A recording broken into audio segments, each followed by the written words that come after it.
Bora lá então. O assunto de hoje que a gente vai tratar vai ser introdução à cinemática.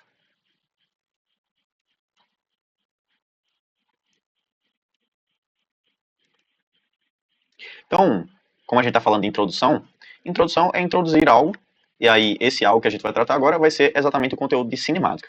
Então, quando a gente fala de cinemática,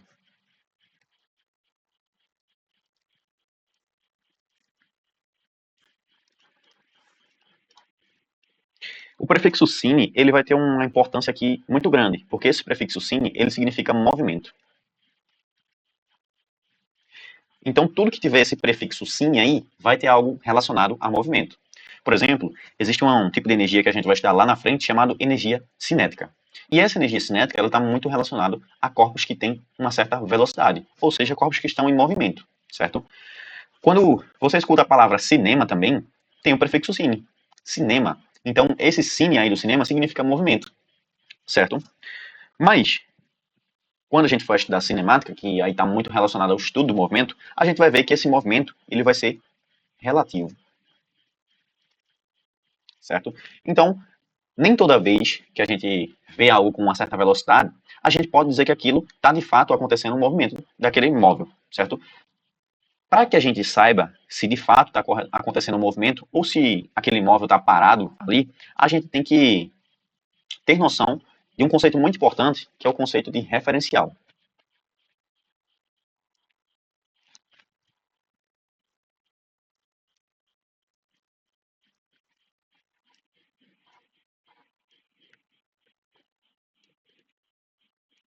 Então, quando a gente fala sobre referencial, a gente está falando de escolher um determinado ponto ou um determinado objeto, qualquer coisa que a gente utilize como referência para indicar a posição de um certo corpo que a gente está analisando para saber se está em movimento ou não. Então, eu vou colocar aqui como uma definição de referencial, como sendo um ponto ou objeto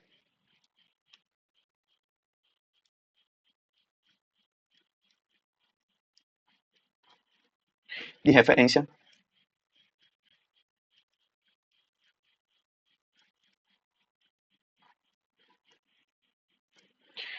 para definir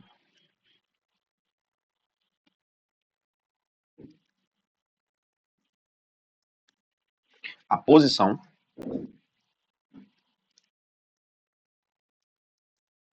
de outros objetos,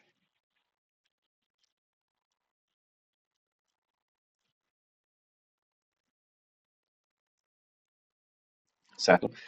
Então, como exemplo aqui, eu posso dizer que um exemplo de referencial que se utiliza muito na física são os sistemas de eixos cartesianos. Aqueles sistemas que tem, por exemplo, o eixo X e o eixo Y. Provavelmente tu já deve ter visto em alguma questão. Então, sistema, fala. Eu nunca vi uma questão que falava sobre plano de cartesiano como um referencial. Então, a gente normalmente utiliza esse sistema de eixos cartesianos porque é o seguinte.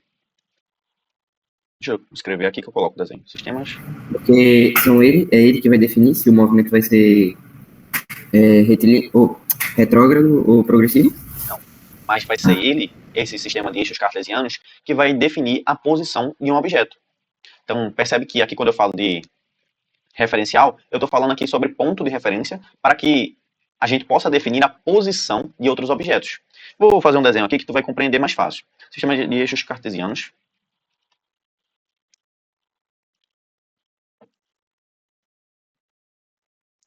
Então, por que a gente pode utilizar esses sistemas de eixos cartesianos para ser nosso referencial? Por exemplo, se eu desenhar aqui um eixo X, certo? Esse X aqui vai ter sua medida em metros. Vê só, como eu falei, referencial, a gente pode escolher qualquer objeto para ser um referencial da gente. Se eu tiver aqui, por exemplo, uma árvore, então aqui está uma árvore, eu posso dizer que essa árvore vai ser meu referencial.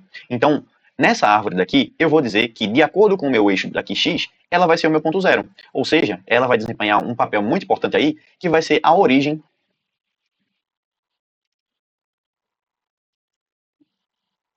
do sistema.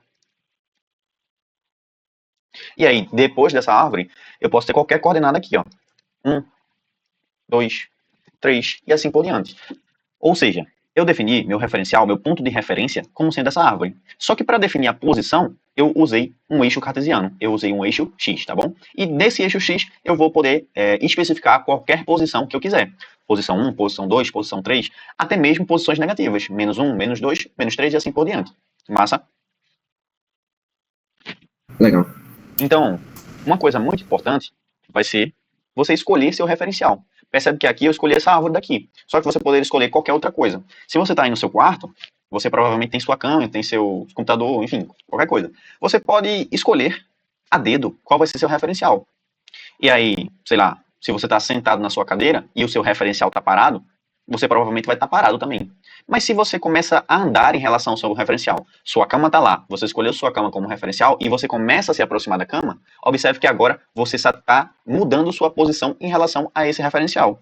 Isso vai dizer para a gente que você está em movimento. No entanto, se eu dissesse para tu outro exemplo, o seguinte: imagina que tu está fazendo uma viagem com tua família. Tá tu, João Pedro, Henrique, o filho de João Pedro é o quê? Teu mesmo, de parentesco? É meu sobrinho, né? Não, teu sobrinho, é porque eu não manjo muito dessas paradas de parentesco, não. Mas enfim, tá tu, teu sobrinho, João e Henrique, certo? E do lado de fora, tô eu lá, dando chá para vocês. Vocês passam por mim uma carreira da gota. Se eu te pergunto, você, tu, Miguel, tu tá em movimento ou tu tá parado? Depende do referencial. Muito bem, acaba esperto da gota.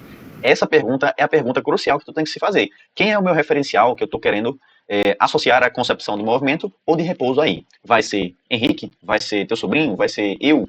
Enfim, para que a gente diga se você está em movimento ou não, vai depender do referencial que a gente escolher. Então, uma vez que a gente escolhe o referencial, então escolhido,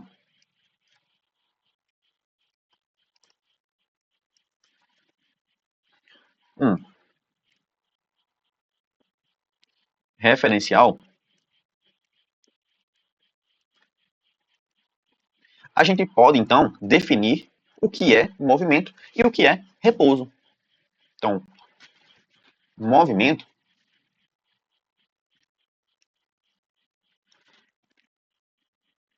a gente vai dizer que é o seguinte: é quando a posição ela varia no tempo.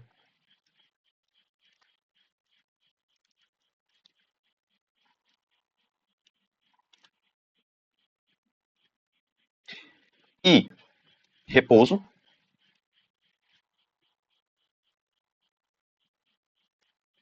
vai ser quando a posição é a mesma ao longo do tempo. Então, posição é a mesma.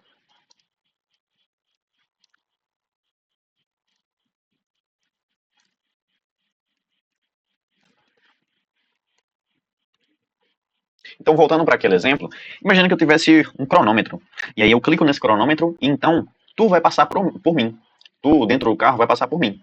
Repara que, se for admitido que o referencial sou eu, então o ponto de referência está sendo tomado quanto a mim, você está em movimento em relação a mim. Por quê? Você está dentro do carro alterando sua posição em relação a mim no tempo. Quando você passa por mim, você está em uma posição, naquele instante de tempo. Então, sei lá, você pode estar passando por mim quando o relógio marca 2 segundos, e quando o relógio marca 3, 4, 5 segundos, você pode estar em outra posição, você pode estar mais distante de mim. Então, se isso acontece, ou seja, se a posição ela varia no tempo, a gente diz então que o nosso móvel ele está em movimento. Mas caso a posição ela não variasse, então, por exemplo, tá lá eu com o meu relógio, segundo 2, tu tá do meu lado. Segundo 3, tu tá do meu lado. Segundo 4, tu tá do meu lado. Essa posição ela não vai variar ao longo do tempo que tá passando. Logo, a gente diz que tu vai estar em repouso, certo? Então, essa concepção de movimento e concepção de repouso, ela vai depender do referencial que a gente escolher. A gente só pode definir isso uma vez que a gente escolhe esse referencial. Então, só para ficar aqui no juízo de vocês, vou colocar como exemplo esse mesmo caso que eu estava falando. Então tá aqui, um carrinho.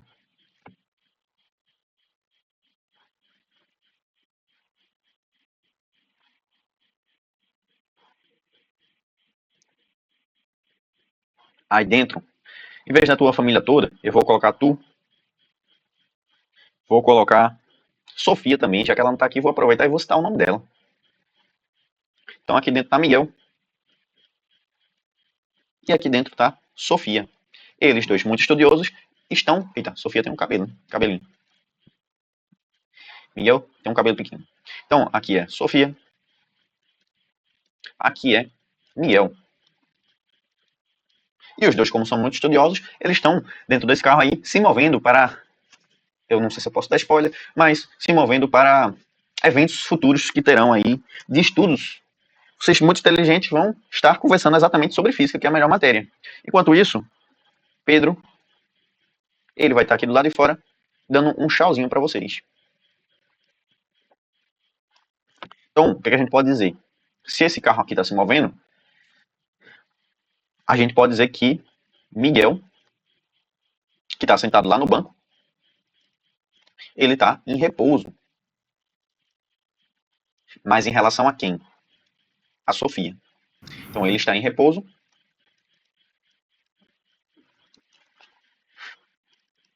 Em relação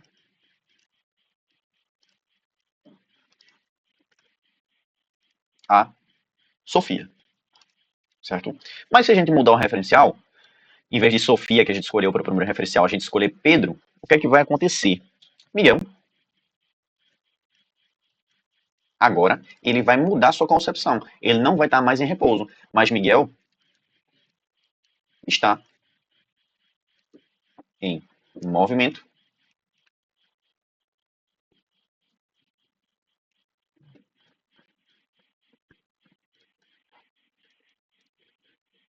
Em relação a Pedro, certo?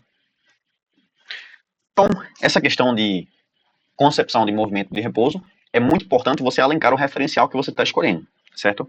Agora, eu faço uma pergunta para tu. Se a gente sabe que a noção de movimento ou de repouso é relativa ao nosso referencial escolhido, quando a gente fala sobre trajetória, trajetória é a linha que um corpo vai descrever quando ele está andando, certo? Mas essa trajetória, ela depende do referencial ou não? Tu acha que a trajetória que um corpo vai descrever aí ao longo do tempo, ela vai ser uma só, independente do referencial, ou vai ser diferente, dependendo do ponto de referencial que a gente escolher? O que é que tu acha?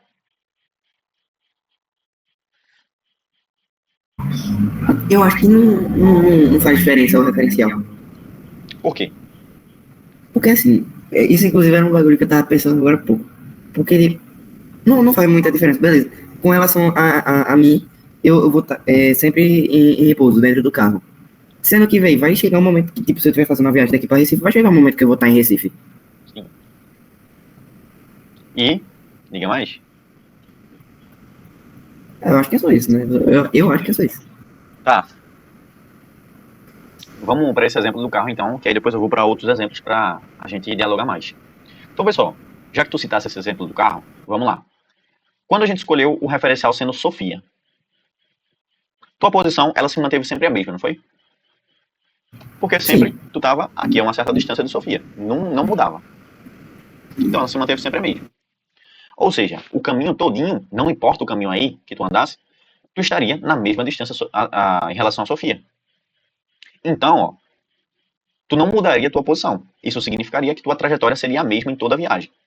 Agora, em relação a Pedro, observa que vai ter um momento da viagem que tu vai estar mais perto dele. E vai ter outro momento que tu vai estar bem próximo do teu destino, que tu já vai estar muito mais longe. Tua posição, ela mudou, não foi? Sim. Então, para que essa tua posição tenha mudado, o que é que aconteceu? Esse tu, no caso, né, esse móvel que foi tu, ele descreveu uma certa trajetória. Que aí foi, sei lá, uma linha reta ou curvada, enfim, depende do caminho que tu escolheu. Então percebe que quando foi em relação a Pedro, a trajetória que tu fez foi muito maior do que em relação a Sofia. Em relação a Sofia, tu permaneceu parado. Então, o que é que eu quero dizer com isso? A nossa trajetória, ela depende também do referencial. Enquanto a trajetória que tu fez para a Sofia não teve nenhuma trajetória que tu percorreu, por quê? Porque tu estava sempre aqui do lado dela. Em relação a Pedro, essa trajetória foi gigantesca. Então, isso vai depender do referencial que a gente escolhe. Se não tiver ficado tão claro, espera só um momento que eu vou escrever um exemplo aqui, para a gente ter uma base maior. Então, eu vou definir trajetória como sendo uma linha que o corpo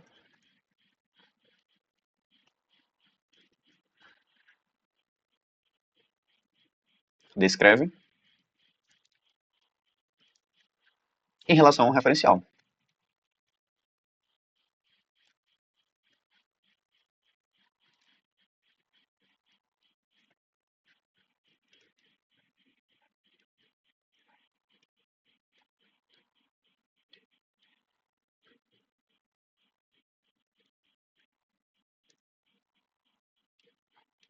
Certo? Então, para exemplificar melhor isso, posso dizer que existe um sistema, um eixo de coordenadas aqui, um eixo x e um eixo y, tá? E aí vai ter dois pontos aqui que vão estar interligados por uma trajetória, por uma linha. Pode ser por uma linha? Pode. A gente vai ter o ponto 1 aqui, de onde vai sair o nosso móvel, e esse móvel vai chegar no ponto 2 aqui. Ele pode descrever uma trajetória que pode ser uma linha reta, mas ele também pode descrever outra trajetória que pode ser, sei lá, curvada, tá? E dependendo do referencial que a gente olhe, esse móvel, tanto para que liga o ponto 1 ao ponto 2, pode ser o mesmo movimento que a gente vê a linha preta e pode ser o mesmo movimento que a gente vê a linha verde. Como assim? Eu vou colocar um exemplo aqui para ficar mais fácil. Pessoal, eu vou dizer que a gente tem um certo avião.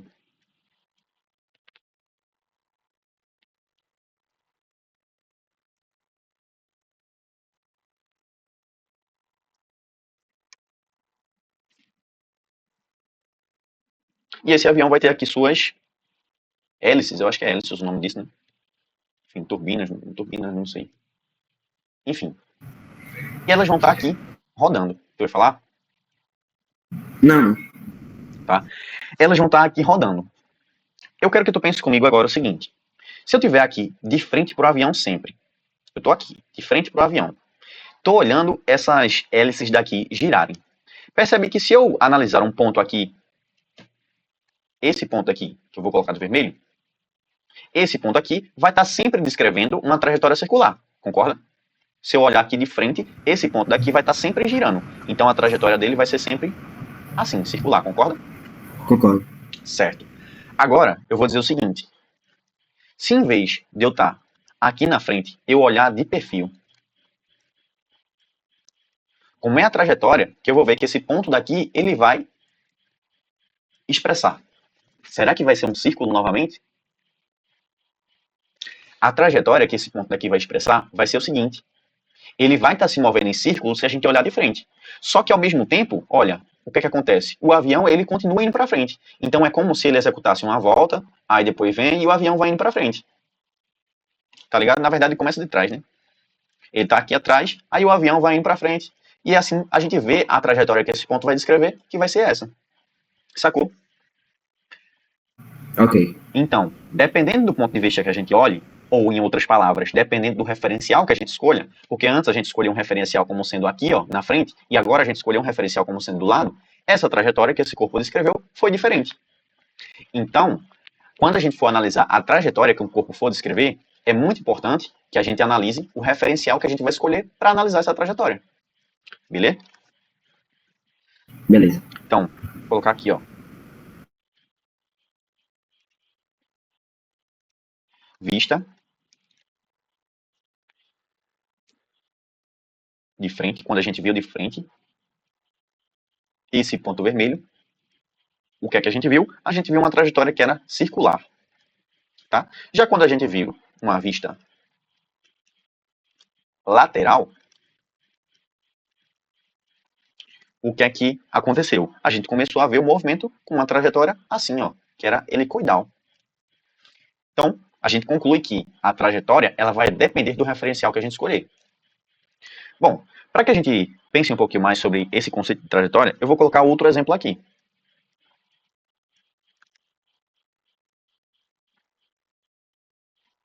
Vou colocar aqui um vagão de trem. Esse vagão de trem, ele está se movendo. Então, em um momento ele está aqui, em outro momento ele vai estar aqui, e em outro momento que a gente vai analisar, ele vai estar aqui. Massa? Só que dentro desse vagão de trem, o que é que vai acontecer? Vai ter uma certa pessoa lá. E eu vou dizer que essa pessoa, é claro, tem que ser Miguel, tá? Miguel, ele estava estudando física, e quando ele estava dentro desse vagão de trem, o que é que ele foi testar? Ó, esse vagão de trem, ele está se movendo sempre para frente. E aí Miguel foi e pegou uma certa bolinha e jogou essa bolinha para cima. Aqui, nesse momento que eu vou chamar de 1, essa bolinha ainda estava na mão de Miguel. Só que no momento 2, que vai ser esse daqui, o que é que vai acontecer? Essa bolinha vai atingir sua altura máxima, que é o ponto onde ela não consegue subir mais. Certo? Então ela descreveu essa trajetória daqui, que é uma reta vertical. E aí depois, no momento 3, o que aconteceu foi que essa bolinha, ela caiu de volta na mão de Miguel. Certo? Então, para tu que jogou essa bolinha verticalmente para cima, qual foi a trajetória que tu viu essa bolinha percorrer? A trajetória que tu viu essa bolinha percorrer foi essa daqui. Concorda? Concordo. Ok. Então esse daqui é Miguel. Só que é que tá a questão. Para uma pessoa que tá vendo de fora, aí então. Sim, fala. Vou dizer isso agora, mas. Para uma pessoa que tá fora, aí ela vai fazer meio que um movimento mais curvilíneo, né? Exatamente. Então, esse é o ponto que eu queria chegar. Sensacional, tá indo muito bem. Se eu colocar algum observador de fora aqui, como por exemplo teu irmão, tem que especificar até o irmão, porque dependendo do referencial você pode ser um ou outro. Então vou colocar João aqui. Pedro, obviamente, porque ele é o que mais gosta de física. Pronto. Então vai estar aqui JP. Qual seria então a trajetória que ele veria tudo dentro do vagão jogando essa bolinha? Olha, essa trajetória, ela seria assim, ó. Observa que no momento 1, a bolinha está aqui. Até que no momento 2, ela chega aqui. E no momento 3, o que é que vai acontecer? Ela vai estar novamente na tua mão. Então a trajetória que ela descreve para um observador de fora vai ser, como tu falou, um movimento mais curvilíneo. Massa? Massa. Então, muita atenção, porque a trajetória que um corpo descreve depende também do referencial que a gente adota para esse corpo. Certo?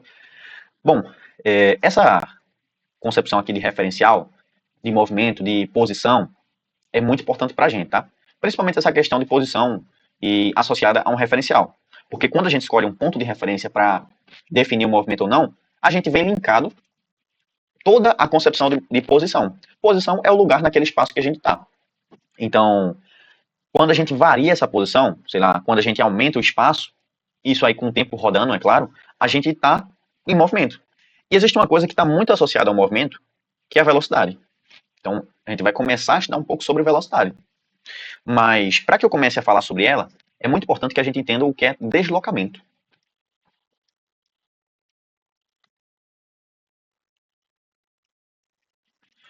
E aí, voltando aqui porque tu estava falando, para o que tu estava falando lá no início, porque a gente vê um pouco sobre grandezas escalares e vetoriais, é porque esse deslocamento daqui, na verdade, ele também é uma grandeza vetorial. Mas, como a gente trata aqui principalmente só do valor e não do vetor deslocamento, a gente então estuda o deslocamento escalar. Certo? Quando eu falo sobre deslocamento escalar, eu estou querendo me referir aqui a apenas o valor desse deslocamento. Então, o valor de ΔSi, aí, certo? Então, vamos supor aqui que eu tenho um certo eixo cartesiano aqui que vai expressar o valor de S, onde S vai ser a nossa posição. E aí, eu vou designar aqui 3 momentos.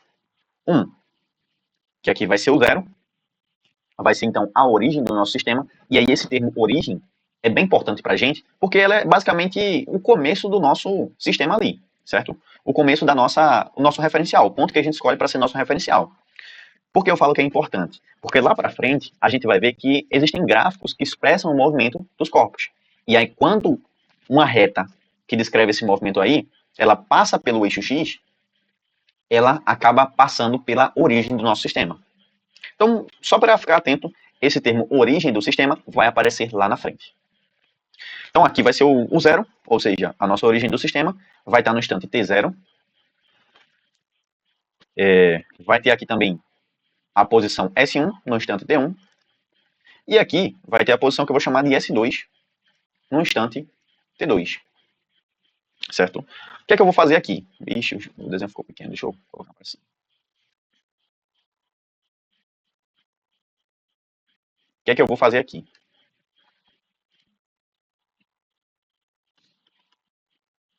Ó, eu vou dizer que se ele sai do zero e chega ao S1, essa distância daqui vai ser S1, certo? Se ele sai do zero e chega ao S2, então essa distância daqui, ela vai ser S2.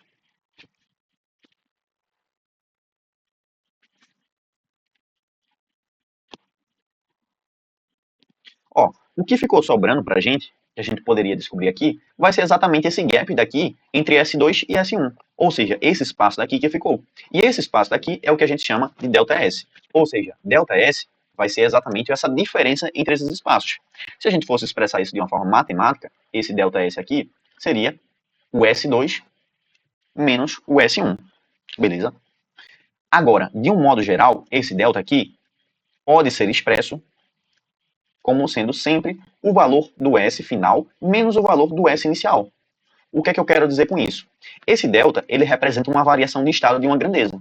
Como a gente está analisando aí a grandeza posição, que é o S, vai significar o delta S, que eu estou pegando dois intervalos ali. Eu estou pegando o final e o inicial. Então, o delta S vai ser exatamente a diferença entre essas posições, final e inicial. Então, o delta S vai ser a posição final, que é esse S daqui, posição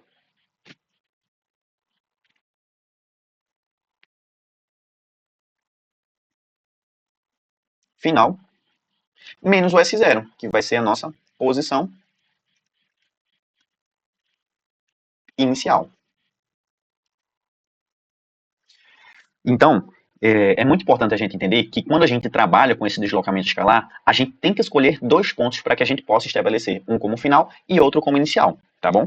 E esses pontos, que é o ponto final e o ponto inicial, ficam a teu critério de tu escolher. Isso daí normalmente depende muito da questão do que a questão pede, certo? Agora, percebe que esse ΔS daqui é uma diferença entre tuas posições? É uma diferença. Só que, beleza, aqui eu estou calculando o ΔS, é a diferença entre a posição S2 e a posição S1. Mas eu posso também percorrer S1 e S2. E aí a gente falaria, então, sobre outro termo, que seria o de distância percorrida. E aí existe uma diferença entre o termo de distância percorrida e entre o termo deslocamento escalar. Então eu vou colocar aqui como observação o seguinte. Distância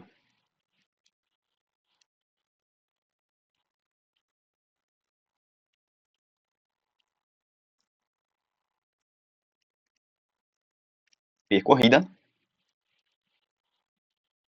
ela vai ser diferente de deslocamento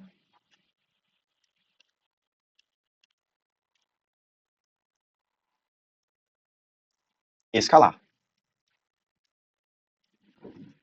Aí tu me pergunta, beleza, eles são diferentes, mas o que então é um e o que é o outro? Bom, a gente pode dizer que distância percorrida é o seguinte, quando a gente está medindo lá a trajetória de uma partícula, o quanto essa partícula percorre efetivamente nessa trajetória vai ser o que a gente vai chamar de distância percorrida. Então eu posso dizer que essa distância percorrida, ela mede o quanto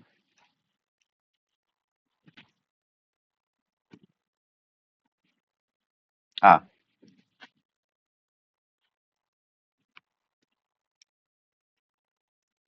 partícula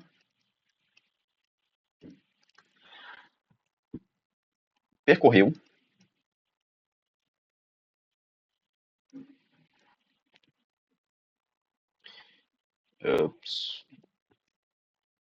efetivamente.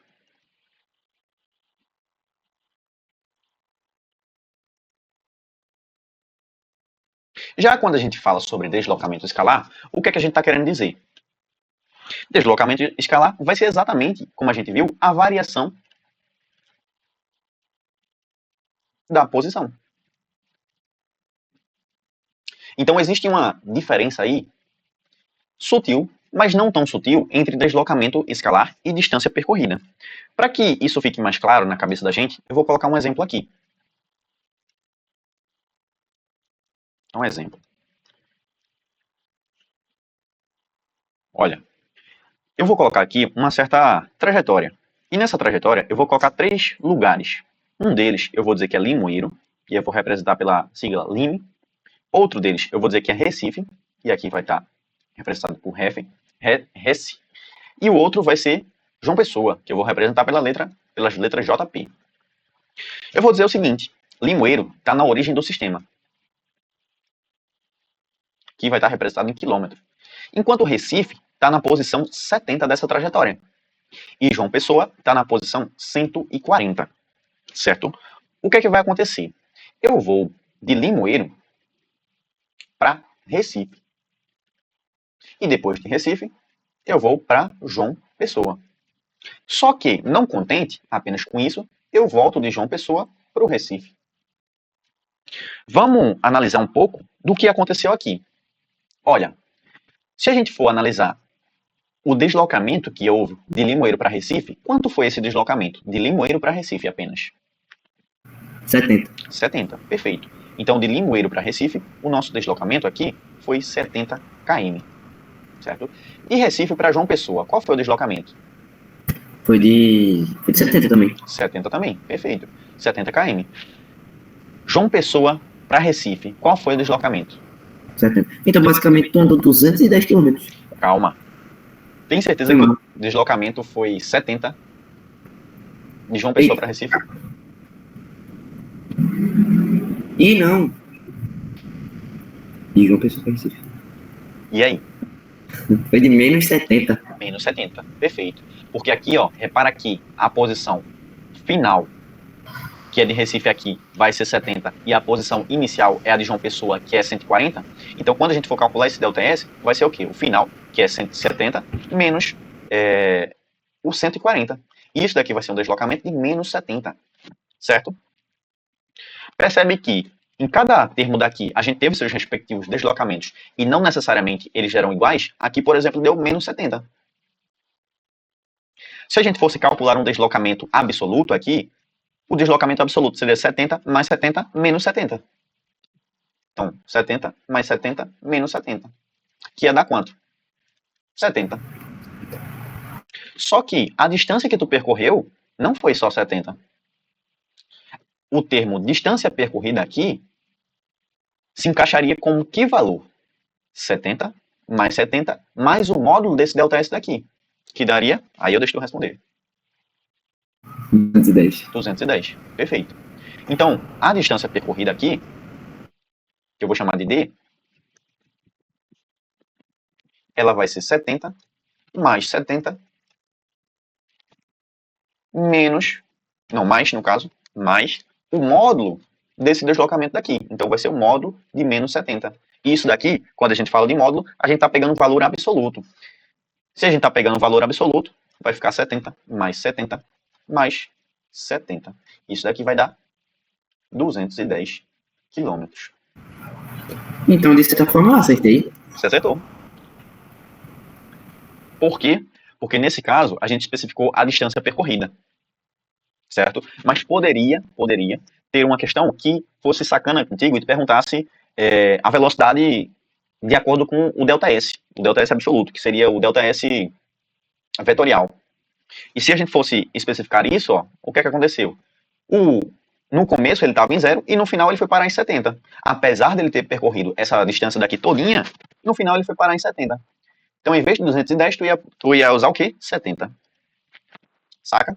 Mas como ele falou aí sobre distância percorrida, tu vai usar 210. Beleza? Ok. Então, muita atenção com os enunciados das questões, porque elas podem dar pegadinhas para você. O assunto em si ele é fácil, mas as questões podem complicar.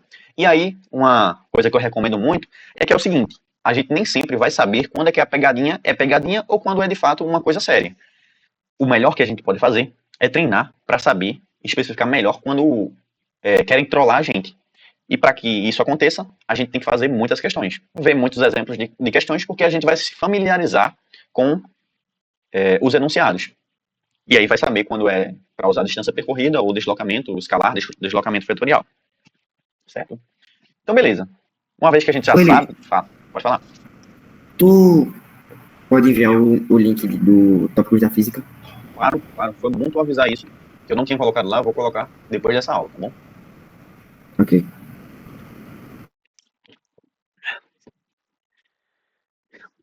Então, beleza. Para que a gente feche e chegue perto do final dessa aula, que essa é uma aula mais introdutória, como o nome já disse, a gente vai ver uma coisa muito importante agora, que é a velocidade.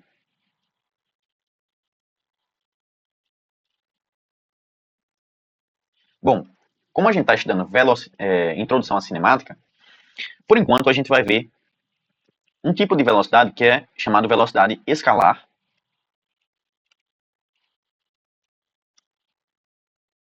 média. Bom, como é que a gente calcula essa velocidade escalar média? A gente diz que essa velocidade escalar média vai ser o valor do meu ΔS dividido pelo valor do meu ΔT. Então é simplesmente isso. Quando eu calculo lá o meu ΔS, o que é que eu vou fazer para achar minha velocidade? Eu vou dividir pelo instante de tempo que demorou para que eu percorresse aquele ΔS. Então, é muito importante para a gente que a gente faça o seguinte. Quando a gente for calcular aquele ΔS lá, a gente saiba o tempo em que a gente começou aquele trajeto e o tempo que a gente acabou. Porque a gente vai saber o intervalo de tempo que demorou para que a gente percorresse o ΔS. É como se eu dissesse assim, eu estou indo daqui para Surubim. Eu saí daqui às 12 horas da manhã e cheguei lá em Surubim às 2 horas da tarde. Percebe que aí, ó, às 2 horas não, às 14 horas. Percebe que aí eu demorei um intervalo de tempo que foi de 2 horas. Então o meu ΔT aí é 2 horas. Logo, esse ΔT vai ser o intervalo de tempo que a gente está demorando para descrever essa trajetória todinha, que é de Limoeiro para Surubim. Certo?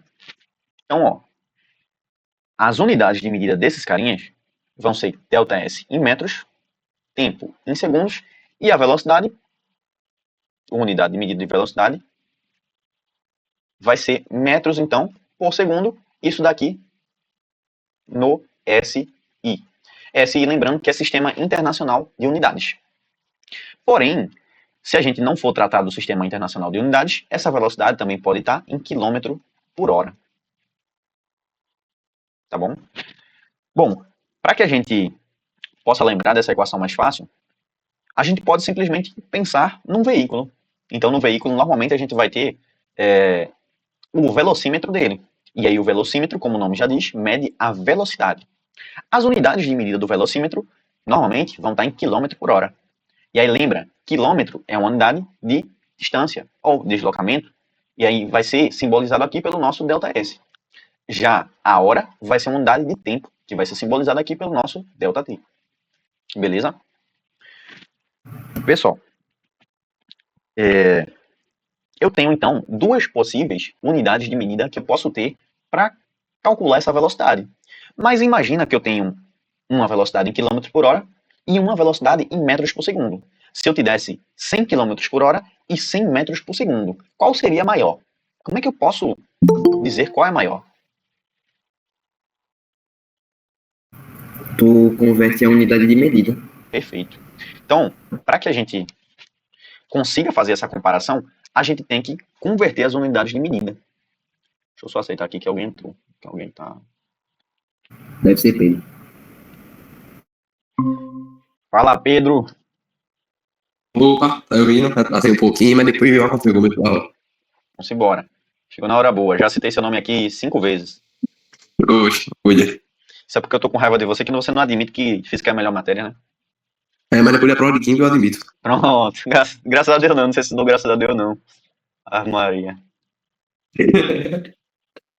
Só de raiva, eu colocaria pelo menos 50 questões do ITA e do INE para ele fazer. Opa, isso é porque é teu amigo, isso. Imagina se não fosse. É bichinha, Vai nessa. Tá bom. Vou colocar então isso. pode vir logo. Eita. Beleza. Esse, Espera, isso espera. Ó, corajoso. Pedrão. Saca só. Opa. Provavelmente tu já deve ter visto isso na escola. E aí, só recapitulando aqui pra tu ter noção do que a gente tá falando, é o seguinte. Hoje a gente tá falando sobre introdução à cinemática. E aí a gente já falou sobre referencial, sobre a concepção de movimento dela depender do referencial que a gente escolhe. Então a gente só pode dizer que um objeto está em movimento ou se ele está em repouso se a gente sabe o referencial que a gente está escolhendo. Por exemplo, aqui eu coloquei um exemplo muito lindo, tu, Miguel e Sofia. Sofia e Miguel estão aqui no carro, que esse carro está em movimento, enquanto tu tá ali dando tchau para ele. Tchau. E aí, observa aqui. Se Miguel ele escolhe Sofia como referencial, o que é que acontece? Miguel ele vai estar parado em relação a Sofia. Mas se Miguel escolhe tu como referencial, ele vai estar se movendo. Tudo bem? Beleza. Beleza? Então, essa concepção de referencial daqui é muito importante para todo o resto da física que a gente vai estudar.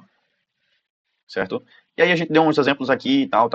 Tu vai ver na aula quando tu assistir. O que a gente está falando agora é sobre velocidade escalar média. Então eu falei aqui que a gente mede velocidade escalar média como sendo ΔS sobre ΔT.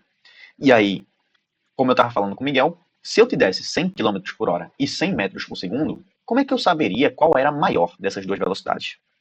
Para que a gente possa comparar esses valores, a gente teria que analisar essas duas velocidades na mesma unidade de medida. Ou seja, para que a gente faça isso, a gente precisa converter de quilômetro por hora para metro por segundo, ou de metro por segundo para quilômetro por hora. No final das contas, a gente só pode comparar se a gente tiver as mesmas unidades de medida. Então, como é que eu posso achar uma relação que descreva isso? Vê só, galera. 1 quilômetro tem quantos metros? 1000. 1000. Confere aí. Isso mesmo. Show. 1 hora, ela tem quantos minutos? 60. Cada minuto tem quantos segundos? 60. Concorda que 1 hora, então, vai ter 60 vezes 60 segundos? Sim. Certo? Confere, Pedro. Perfeito. Perfeito. Positivo é operando. 1000 em cima vai ser 1000 metros e embaixo vai ser 60 vezes 60, que vai dar 3600. 3600. O que é que eu vou fazer aqui? 0, vou cortar com 0, 0, vou cortar com 0. Vai ficar 10 em cima e 36 embaixo. Eu posso dizer que aqui vai ficar 1 sobre 3,6 metros e aqui embaixo segundos. Ou seja, 1 quilômetro dividido por hora vai ser 1 sobre 3,6 metros por segundo. Todo mundo chegou nesse raciocínio? Sim. Massa. O que é que eu vou fazer agora para finalizar? Esse 3,6 eu vou passar ele para o outro lado. Vai ficar 3,6 km por hora é igual a 1 metros por segundo. Ou seja, a gente agora tem uma proporção que nos permite aqui comparar mesmas velocidades. Ou até mesmo converter velocidades com diferentes unidades de medida. Então, basicamente, se a gente tiver uma velocidade em km por hora e quiser passar ela para metro por segundo, o que é que a gente vai ter que fazer? Vai dividir ela pelo valor 3,6. Enquanto, se a gente fizer o contrário, tiver uma velocidade em metros por segundo e passar ela para quilômetro por hora, a gente vai ter que multiplicar isso por 3,6. Beleza, galera? Beleza. Então isso daqui é muito importante para a gente. Vocês vão usar muito isso daqui. Muito mesmo. Então vai aparecer valores como, por exemplo, 72 km por hora, 144 km por hora. Daí para frente eu não sei não. Mas esses valores daqui podem aparecer muito para vocês. Então, se a gente fosse converter esses valores para metro por segundo, 72 km por hora daria 20 metros por segundo. Porque a gente vai dividir esse valor por 3,6. 144 daria 40 metros por segundo. Massa. Mas, Elias, Fala. e se tivesse uma velocidade que ela tivesse em quilômetros por segundo? Pode ter também. Tipo a velocidade da luz, por exemplo. Pode ter. Como é que a gente converteria? Então, quando tiver nesse caso de quilômetros por segundo, o que é que eu recomendaria fazer? Primeiro, olhar as unidades de medida que está a tua resposta. Porque, no final das contas, tu vai trabalhar em cima da unidade de medida da resposta. Se caso fosse uma unidade arbitrária ou uma unidade mais difícil, o que é que eu recomendaria? Passar primeiro para o SI, para o Sistema Internacional de Unidades. Então, no SI, a gente viu que acontece o seguinte. A unidade de velocidade no SI é metro por segundo. Então, se tivesse uma unidade, como por exemplo, isso que tu falou, acho que é 10 a quinta quilômetros por segundo, o que é que aconteceria? Seria interessante que, nesse caso, a gente passasse esse quilômetro para metro. E a gente sabe que 1 quilômetro é 1000 metros. Então, aqui, para que a gente pudesse passar esse valor daqui para o sistema internacional, a gente multiplicaria esse valor da frente por 1000. Lembrando que 1000 é o quê? É uma potência de 10 à terceira. Ficaria 3 vezes 10 à quinta, vezes 10 à terceira, metro por segundo. Isso daqui é a mesma coisa aqui. Quando a gente tem mesma base, somos expoentes. 3 vezes 10 à oitava metros por segundo. Beleza? Beleza. Show de bola. Bom, galera, para a gente finalizar, eu quero falar um pouco sobre velocidade instantânea.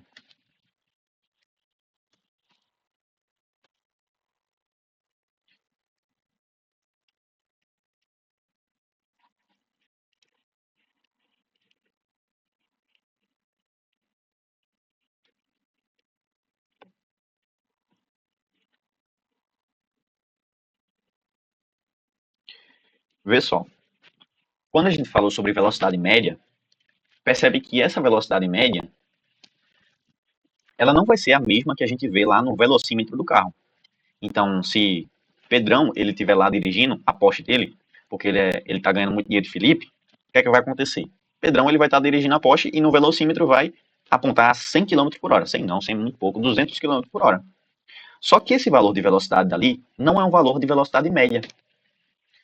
Aquele valor de velocidade está sendo calculado aqui, ali naquele exato instante de tempo.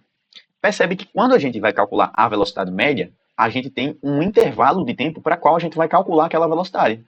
Então, sei lá, quando a gente vai de Limoeiro para Surubim, como foi o exemplo que eu tinha falado, a gente demora 2 horas. Esse valor de velocidade média, ele vai dar o valor da velocidade média ao longo daquele percurso de 2 horas. Mas nesse percurso, eu posso ter acelerado mais ou posso ter freado mais, ido mais devagar. E percebe que então essa velocidade ela pode mudar em vários pontos dessa trajetória, em várias posições, certo? Então, se a gente quiser uma velocidade mais que diga valores mais momentâneos, a gente fala então sobre a velocidade instantânea. Se a gente fosse falar de calcular ela, por exemplo, a gente calcula ela como sendo velocidade é o limite quando ΔT tende a zero de ΔS sobre ΔT. Como assim? Não entendi, foi nada. Vê só, quando a gente analisa naquele exato instante de tempo, para que a gente queira saber o valor de velocidade, esse valor de ΔT aqui, ele tem que ser muito pequeno, certo? Então é como se eu soubesse ali, sei lá, o meu carro andou 10 metros em 1 segundo. Logo, a velocidade dele daqui vai ser 10 metros por segundo. Percebe que quanto mais eu diminuo esse valor de tempo, mais eu vou ficar próximo da velocidade naquele exato instante de tempo? Vocês conseguem imaginar isso? Ou eu estou viajando aqui? Rapaz, eu não entendi nada. Tá, beleza. Vou tentar contextualizar de outra forma. Vê só. Essa velocidade instantânea é o seguinte. Essa velocidade instantânea é uma velocidade que só é medida naquele exato momento que tu está analisando. Por exemplo, Eu acho que eu entendi. Então é tipo, quando um carro ele faz 100 quilômetros em 1 segundo, chega de 0 a 100 em 1 segundo, tipo isso. quase, quase. Deixa eu tentar exemplificar de outra forma. Pessoal, tá tu aqui. Tu vai percorrer 500 metros em, sei lá, 10 segundos. Se eu quisesse calcular a tua velocidade média, seria o quê? Seria o teu ΔS, que foi 500 metros, dividido pelo tempo que tu demorou, que foi 10 segundos. Logo, tua velocidade média seria 50 metros por segundo. Porém, o que é que acontece? Pode ter momentos aqui, dentro dessa trajetória, que tu estava, sei lá, com uma velocidade de 100 metros por segundo, onde tu acelerou. Pode ter momentos dentro dessa trajetória que tu estava com, sei lá, 10 metros por segundo, tu desacelerou. Enfim, essa velocidade, ela pode ter variado. É como se você está lá correndo uma maratona. Nem sempre você vai estar com a mesma velocidade. Você pode estar em velocidades diferentes ao longo daquela trajetória. Só que no final, o valor da sua velocidade média, que é o pace lá, vai ser o mesmo, porque só depende do tempo total que você demorou e da distância que você percorreu. Só que quando a gente fala sobre velocidade instantânea, a parada é um pouco diferente. Porque é como se a gente estivesse analisando a velocidade naquele exato instante de tempo. Então, sei lá, a gente vai analisar somente o momento em que tu está com a velocidade de 100 metros por segundo. Os 50 aqui que a gente calculou não importa, não interessa. Essa velocidade média, ela mede, essa velocidade instantânea, perdão, ela mede a velocidade naquele exato momento que tu tá. Mas como a gente precisa de um parâmetro, como é que eu vou calcular a velocidade se eu não sei o meu ΔS que eu vou usar e não sei o tempo que tu demorou para percorrer isso? Como é que eu calculo a velocidade se eu não sei esses dois? Vê só. Para que a gente calcule essa velocidade, a gente vai ter que pegar um ΔS bem pequenininho. Só que tu concorda comigo que quando o meu ΔS é bem pequenininho, o meu ΔT também vai ser bem pequenininho? Sim. Sim? Massa. Então, para que eu calcule essa velocidade, vai ser ΔS sobre ΔT. Só que o meu ΔS e o meu ΔT vai ser bem pequenininho. E o que é que a gente fala? Para que essa velocidade seja instantânea, ou seja, ela seja apenas naquele instante de tempo, o que é que tem que acontecer? Esse ΔT, ele tem que ser o menor possível. E a gente fala que ele tende a quanto? A zero. Zero é o menor valor que poderia ter, assim, se o zero fosse aceitável, né? Então a gente fala que o limite ali, para que essa velocidade seja a velocidade naquele momento, é que o instante de tempo seja tão pequenininho a ponto de se aproximar a zero. Deu para entender agora? Sim. Massa? Então a gente fala que essa velocidade instantânea vai ser o limite quando o meu instante de tempo vai ser próximo de zero de ΔS sobre ΔT. Tá? Bom, em outras palavras, o que eu quero que fique na cabeça de vocês é que essa velocidade instantânea é a velocidade naquele exato instante de tempo que a gente está analisando, naquele exato momento, certo? Para a felicidade de vocês, vocês não vão precisar gravar essa fórmula, porque isso daqui não cai no ensino médio. Quando a gente fala sobre limite, você já vai para a faculdade. Porque se a gente fosse substituir, por exemplo, aqui embaixo o ΔT por zero, observa que ia ficar ΔS sobre zero. E a gente não pode dividir nenhum número por zero. Então isso daqui daria uma indeterminação. Saca? Você só aprende isso a lidar com esse zero aqui no denominador no ensino superior. Então, esse conceito de velocidade instantânea só é para ficar na cabeça de vocês como sendo teórico. Beleza?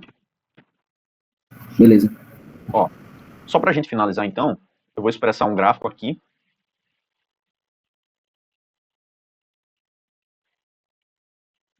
Que diria para a gente mais ou menos como seria a velocidade em função do tempo. Ó, isso daqui numa maratona, por exemplo.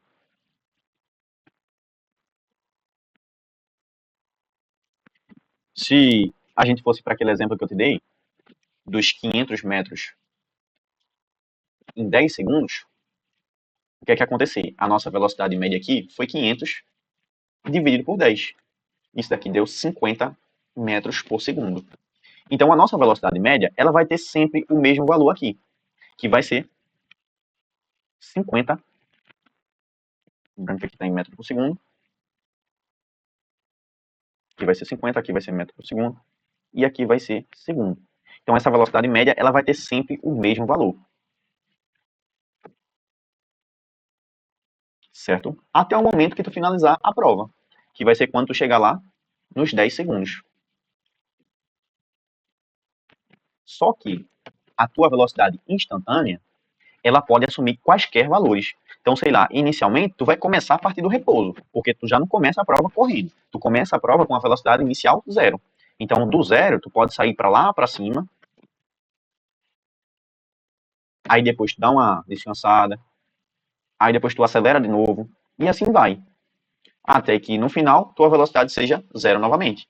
Então percebe que essa velocidade instantânea, ela pode mudar ao longo do tempo, enquanto a nossa velocidade média, ela vai ser sempre o mesmo valor para aquela dada trajetória que a gente analisou, para aquele dado deslocamento que a gente fez naquele intervalo de tempo.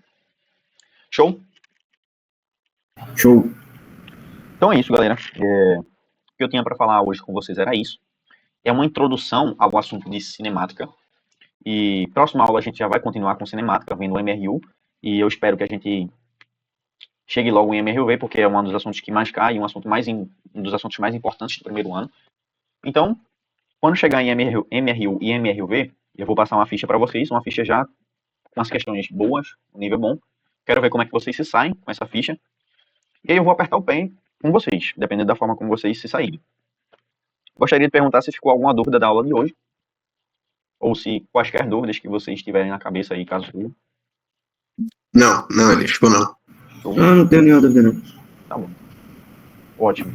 Então é isso, galera. Podem descansar agora. Fiquem com Deus e muito obrigado pela aula de hoje. Falou, Elias. Valeu, valeu, valeu.